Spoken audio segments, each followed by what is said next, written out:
दोस्तों आज सवाल ये नहीं है कि मर्डर कैसे हुआ। आज सवाल ये है कि हालात यहाँ तक पहुंचे क्यों।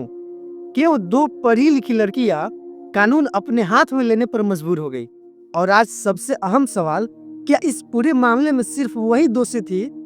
आप अभी जिस केस को सुन रहे हैं वो Priyanka Anju double murder case है। एक ऐसा मामला जिसमें कोर्ट ने उम्र कैद की सजा सुनाई।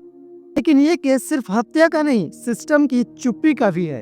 मैं यहाँ न किसी आरोपी को सही ठहराने आया हूँ और न किसी मृतक को दोषी बताने आया हूँ, क्योंकि कानून की नजर में हत्या हत्या ही होता है। लेकिन एक पत्रकार होने के नाते सवाल उठाना भी जरूरी होता है। प्रियंका मेरठ के एक पढ़े लिखे और आर्थिक रूप से मजबूत परिवार से आते थे।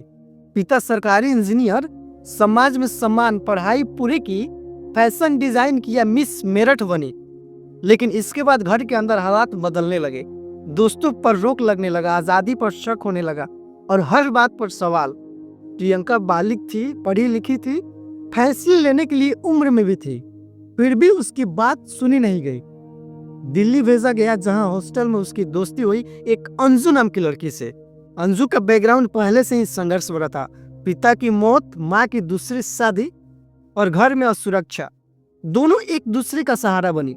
लेकिन परिवारों को यह रिश्ता स्वीकार नहीं हुआ। इज्जत का डर इतना बड़ा था कि संवाद की तो कोई जगह ही नहीं बची। मीडिया रिपोर्ट्स के मुताबिक प्रियंका को घर बुलाकर महीनों तक बाहर निकलने नहीं दिया गया। मानसिक दबाव इस हद तक बढ़ा कि मामला पुलिस तक पहुंच गया। लेकिन कोई ठोस हस्तक्षेप सबूत नहीं हुआ। यहीं से सिस्टम फेल होता दिखता है। बाद में दोनों ने अलग रहकर काम करने की कोशिश की। दिक्कत ये थी कि प्रियंका के जो भी पढ़े लिखे, जो भी उनका कागजात था, डॉक्यूमेंट्स था, वो घर में ही छूट गए थे।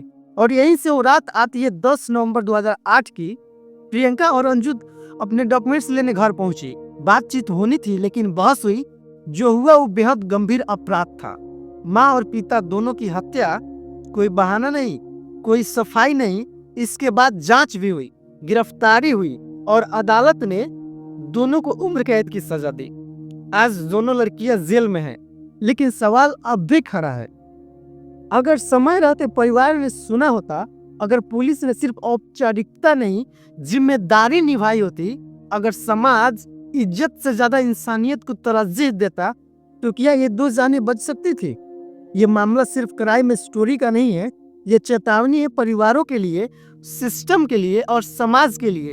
आप क्या सोचते हैं, क्या ये सिर्फ अपराध है या फिर हम सबकी सामूहिक विफलता? कमेंट में अपनी राय जरूर लिखिएगा। वीडियो जरूरी लगे तो शेयर कीजिएगा और ऐसे ही सवाल उठाने वाली खबरों के लिए हमारे इस चैनल को सब्सक्राइब कर दीजिएगा। धन्यवाद, मिलते हैं आपसे अगले वीडियो में।